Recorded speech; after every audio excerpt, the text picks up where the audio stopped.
5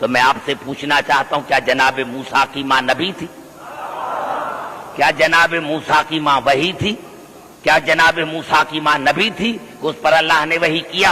اللہ نے فرمایا میں نے موسیٰ کی ماں پر وحی کیا کہ اپنے بیٹے کو دودھ تم پلانا۔ فَإِذَا خِفْتَ عَلَيْهِ فَأَلْقِيهِ فِي الْيَمِّ وَلَا تَخَافِي وَلَا تَحْزَنِي إِنَّا رَادُوهُ إِلَيْكِ وَجَاعِلُوهُ مِنَ الْمُرْسَلِينَ۔ اور بی بی ہاں ماں کا دل ہے، اگر ڈر ہو تو اپنے بچے کو دریا میں ڈال دینا، پانی میں ڈال دینا، اور میں اللہ تم سے وعدہ کرتا ہوں کہ یہ موسیٰ امانت ہے، تیری امانت ہے، اور میں تیری امانت کو آپ کے پاس واپس کروں گا، کیونکہ میں نے اس کو نبی بنایا ہے۔ آپ نے اندازہ لگایا، ایک چھوٹی آیت میں نے پڑھی کہ اللہ نے جناب موسیٰ کی ماں پر وحی کی کہ اپنے بیٹے کو دودھ تم پلانا۔ بڑی بات کر رہا ہوں، حیدرآباد دکن میں ہم نے موسیٰ کی ماں کو وحی کیا کہ اپنے بیٹے کو دودھ تم پلانا، اور اگر ڈر لگے تو اس کو تابوت میں بند کر کے پانی میں ڈال دینا، اور ڈرنا نہیں، حزن نہ کرنا، خوف نہ کرنا، یہ امانت ہے آپ کی ہمارے پاس، ہم اس کو تیری طرف واپس کریں گے۔ ہم نے اس کو رسول بنایا ہے، ہم نے اس کو رسول بنایا ہے۔ اور پھر اللہ نے ارشاد فرمایا وَحَرَّمْنَا عَلَيْهِ، ہم نے تمام دائیوں کا دودھ اس پر حرام قرار دیا۔ ہم نے تمام دائیوں کا دودھ، پوری توجہ چاہ رہا ہوں، ہم نے تمام وَحَرَّمْنَا عَلَيْهِ مِنْ قَبْلِ، ہم نے تمام دائیوں کا دودھ اس پر حرام قرار دیا۔ ارے یہ تو موسیٰ کی، اور جناب موسیٰ جب پیدا ہوئے تو جناب لوخا نے، جناب موسیٰ کی والدہ نے اس کو تابوت میں بند کیا، دریا میں ڈال دیا، 3 دن سے لے کر 7 دن تک ہے کہ وہ دریا میں رہا، تابوت تیرتا رہا۔ والے تو مسلمان بھائیوں سے کہنا چاہتا ہوں، ارے تم تو کہتے ہو کہ ہم رسول جیسے، تو آپ ایسے کریں کہ آپ کا کوئی بچہ پیدا ہو تو اس کو پیٹی میں بند کر کے دریا میں ڈال دو۔ کیوں؟ اگر تابوت میں سوراخ ہوتا تو پانی پڑ جاتا، تابوت ڈوب جاتا، اور اگر سوراخ نہیں تھا تو بغیر ہوا کے بچہ زندہ کیسے رہا؟ بچہ زندہ کیسے رہا؟ اور اللہ نے کہا قرآن میں کہ ماں کے بغیر کسی کا دودھ نہیں پیا، اور تم نے رسول کو 1 کا نہیں 7 کا 13 دائیوں کا دودھ پلایا۔ ارے حیا کرو، شرم کرو، جو موسیٰ ماں کے بغیر کسی غیر کا دودھ نہیں پیتا،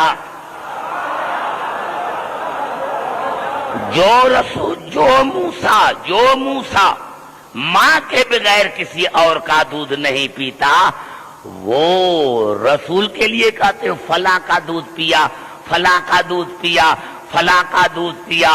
ہم رسول کو، وہ رسول، ہم کتابوں والے رسول کو نہیں مانتے، ہم قرآن والے رسول کو مانتے، جو قرآن کا رسول ہے، اس رسول کو مانتے ہیں۔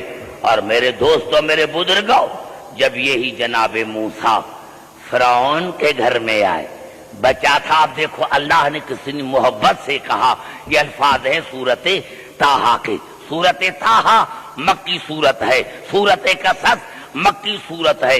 ارشاد ہوا وَأَلْقَيْتُ عَلَيْكَ مَحَبَّةً مِّنِّي، موسیٰ میں تم سے محبت کرتا ہوں۔ اللہ کہہ رہا ہے موسیٰ میں تم سے محبت کر رہا ہوں، موسیٰ میں تم سے محبت کر رہا ہوں۔ یہ نہ سمجھنا کہ میں تمہیں دشمن کے گھر میں بھیج رہا ہوں، توجہ چاہ رہا ہوں۔ موسیٰ میں تم سے محبت کر رہا ہوں، میں اللہ تم سے محبت کر رہا ہوں۔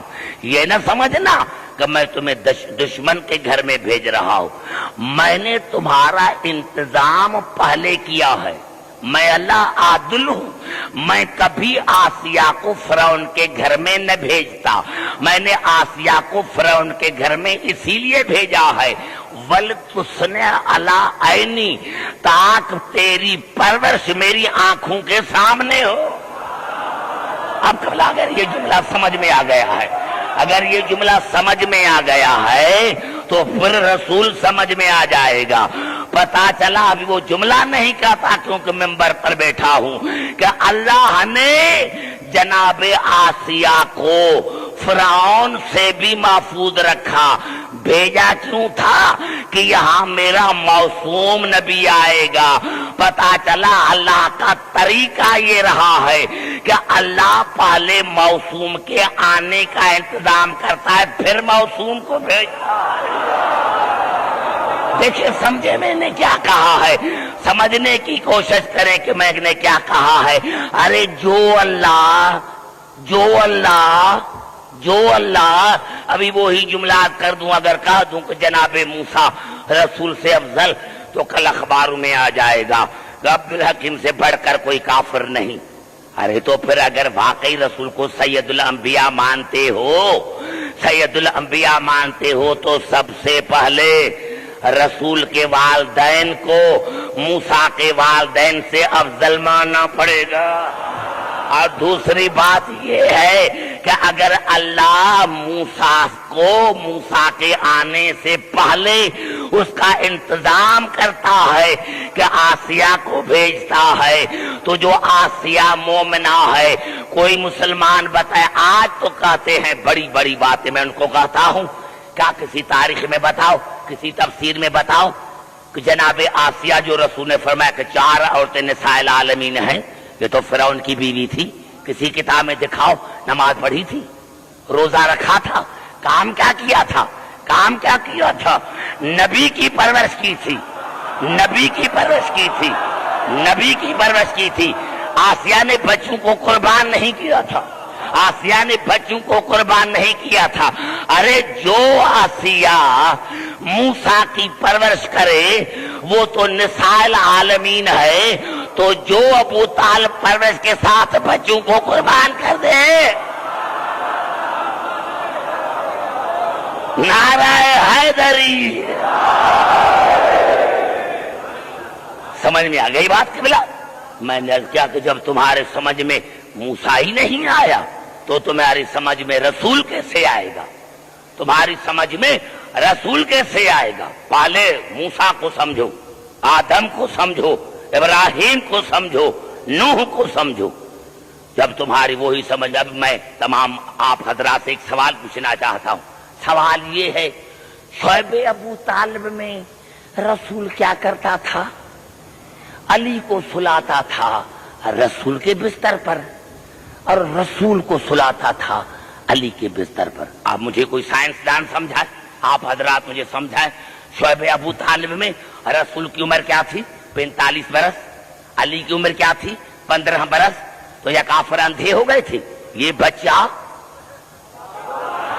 یہ بڑا جملہ میں نے کہا ہے، پھر جو میرے قریب بیٹھے ہیں، شعب ابو طالب میں جناب رسول کی عمر ہے 45 برس، علی کی عمر ہے 15 برس۔ بچہ تھا تو کیا کافر اندھے ہو گئے تھے؟ ان کو اتنی تمیز نہیں تھی کہ یہ بچہ ہے، وہ رسول ہے؟ تو پھر یہ جناب ابو طالب کیا کرتے تھے کہ 45 برس کے نوجوان کو سلاتے تھے 15 برس کے بچے کے بستر پر، اور 15 برس کے بچے کو سلاتا تھا رسول کے بستر پر۔ اب دو باتوں میں سے ایک بات ماننا پڑے گی، یا تو کہو کہ یہ واقعہ غلط ہے، اگر تم نے واقعہ غلط کہا تو پھر قرآن سے ہاتھ اٹھانا پڑے گا، یا تو ماننا پڑے گا کہ جب نبوت امامت کے بستر پر آتی ہے تو امام لگتا ہے، اور جب امامت نبی کے بستر پر آتی ہے تو نبوت سمجھ میں آتی ہے۔ تو یہ جناب آئیے قبلہ ایک مثال دینا چاہتا ہوں۔ یہ الفاظ ہیں قرآن کے، سمجھنے کی کوشش کریں۔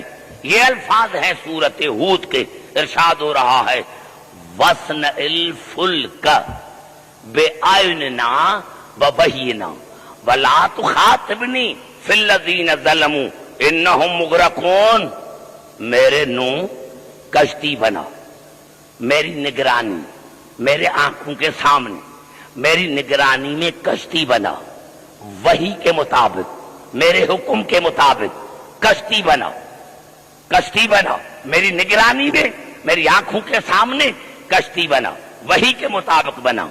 وَلَا تُخَاطِبْنِي فِي الَّذِينَ ظَلَمُوا إِنَّهُمْ مُغْرَقُونَ لیکن ایک بات یاد رکھنا، جو کشتی کے مخالف ہوں ان کے بارے میں مجھے سفارش نہ کرنا۔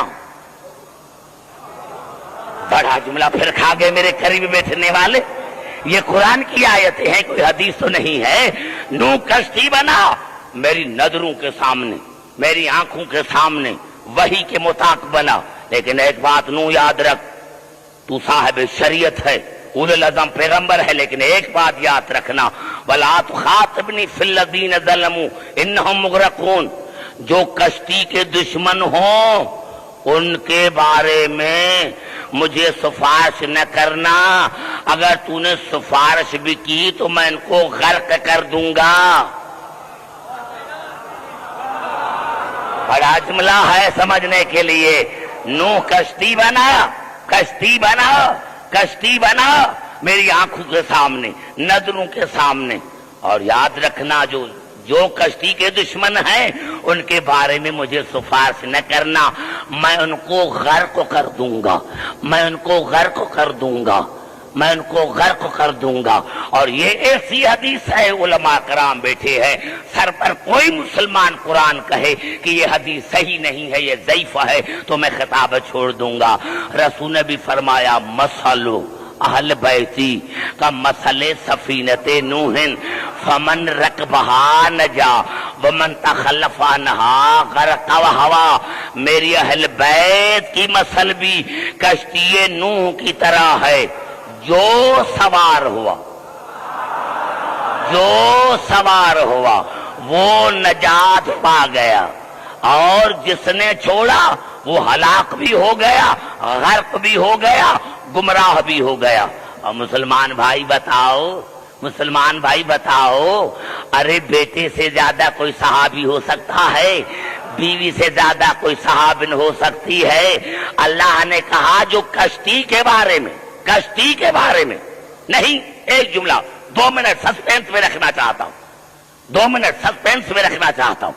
یہ الفاظ ہیں سورۃ عنکبوت کے، فَأَنْجَيْنَاهُ وَأَصْحَابَ السَّفِینَةِ، ہم نے نوح کو نجات دی اور کشتی کے صحابوں کو، نوح کے صحابوں کو نہیں۔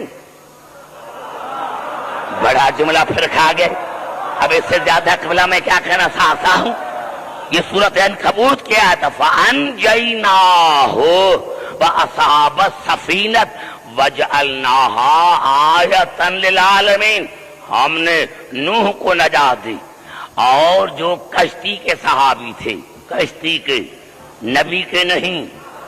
اللہ نے فرمایا میرا تعلق نوح سے نہیں، کشتی سے ہے، کشتی سے ہے۔ جو کشتی کے صحابی تھے ہم نے اس کو بچایا، اور ہم نے عالمین کے لیے کشتی کو آیت قرار دیا، دلیل قرار دیا۔ اب صحابی بیوی سے زیادہ کوئی صحابی نہیں، وہ بیوی والے سے پوچھو، ارے بیٹے سے زیادہ کوئی بڑا صحابی نہیں۔ غلطی کیا تھی کہ کشتی کے دشمن تھے، کشتی کے دشمن تھے، اور اللہ نے فرمایا نو نو نو ایک بات یاد رکھنا، جو کشتی کا دشمن ہو اس کے بارے میں مجھے سفارش نہ کرنا، میں ان کو غرق کر دوں گا۔ پہلے تو مسلمان بھائی بتائیں، ارے کشتی ہے کھجور کی بنی ہوئی ہے، کوئی مسلمان کہے کہ اس کشتی میں عیب تھا، یہ عیب تھا، یہ عیب تھا، تو میں خطاب چھوڑ دوں، مذہب چھوڑ دوں؟ کہے گا کہ نہیں، کیونکہ اللہ کے ارادے سے بنی ہے، اس میں عیب نہیں ہے۔ ارے جو لکڑی کی کشتی ہے اس میں تو عیب نہیں ہے، تو پھر اہل بیت کہاں، نوح کی کشتی کہاں؟ وہ کشتی کھجور کی بنی ہوئی، یہ کشتی نور کی بنی ہوئی۔ اس کشتی کا طوفان سے تعلق، اس کشتی کا قرآن سے تعلق، اس کشتی کا طوفان سے تعلق، اس کشتی کا قرآن سے تعلق۔ ارے اس کشتی کا ہر جنس سے الحاق تھا، اور یہ کشتی اہل بیت ہر رجس سے پاک، ہر رجس سے پاک۔ ارے تم پر معاف کرنا، جس نے نوح کی کشتی کو چھوڑا، چاہے نبی کی بیوی کیوں نہ ہو، وہ غرق ہو جاتی ہے، تو پھر جس نے بھی اہل بیت کو چھوڑا، نعرہ حیدری۔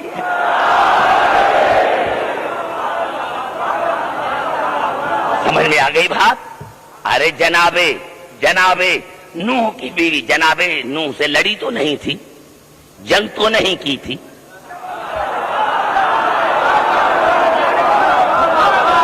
سمجھ میں آ رہی ہے بات میرے دوستو؟ تو جناب نوح کی کشتی تو ہر عیب سے پاک ہے، جو کھجور کی بنی ہوئی تھی، اور تم رسول کے اہل بیت سے عیب نکالتے ہو، یہ عیب تھا، یہ عیب تھا، یہ عیب تھا۔ آئیے چلتا ہوں ایک حدیث پڑھ کر پھر قرآن حکیم کی طرف آتا ہوں۔ گھبرائے نہیں میرے بھائی، گھبرائے نہیں کہ بلا ایک حدیث ہے، یہ میں کبھی نہ پڑھتا ہوں، لیکن متعدد مقامات پر بخاری شریف میں آئی ہے، متعدد مقامات بخاری شریف میں آئی ہے۔ وہ حدیث ہے جب رسول نے خیبر میں پڑھی تھی، خیبر میں رسول نے پڑھی تھی، کیا آپ کہا تھا لَأُوتِيُنَّ الرَّايَةَ غَدًّا رَجُلًا يُحِبُّ اللَّهَ وَرَسُولَهُ وَيُحِبُّهُ اللَّهُ وَرَسُولُهُ كَرَّارًا غَيْرَ فَرَارٍ لَا يَرْجِعُ حَتَّى يَفْتَحَ اللَّهُ عَلَى يَدَيْهِ۔ کل ضرور علم دوں گا، کل میں رسول ضرور علم دوں گا مرد کو جو قرار ہوگا، ہر فرار کا غیر ہوگا، ہر فرار کا غیر ہوگا، اللہ اور اس کے رسول کا محبوب ہوگا، اور وہ اللہ اور رسول سے وہ بھی محبت کرتا ہوگا۔ کل میں قبلہ حیران ہوں، قرآن شاہد ہے، سورۃ انفال شاہد ہے کہ ہر جنگ میں رسول نے ہر سپاہی کو، ہر صحابی کو اتنا حصہ دیا، یکساں حصہ دیا، برابر حصہ دیا۔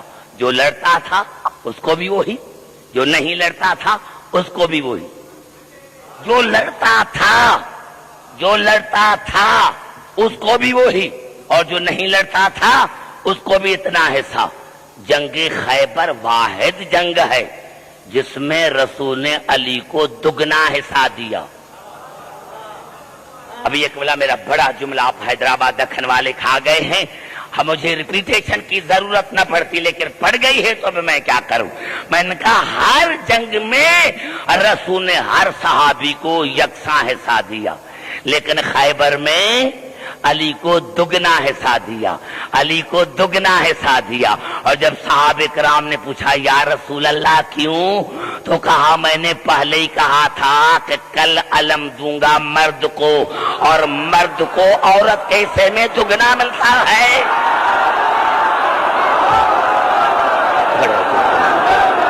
نعرہ حیدری۔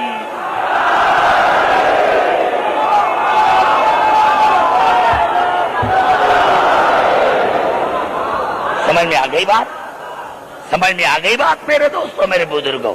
میں نے عرض کیا آئیے ایک آیت پڑھ کر پھر چلتا ہوں قرآن حکیم کی طرف۔ میرے دوستوں، میرے بزرگوں، یہ حدیث ہے سیرت حلبیہ کی۔ سیرت حلبیہ اور کتابوں میں بھی ہے، لیکن جہاں سے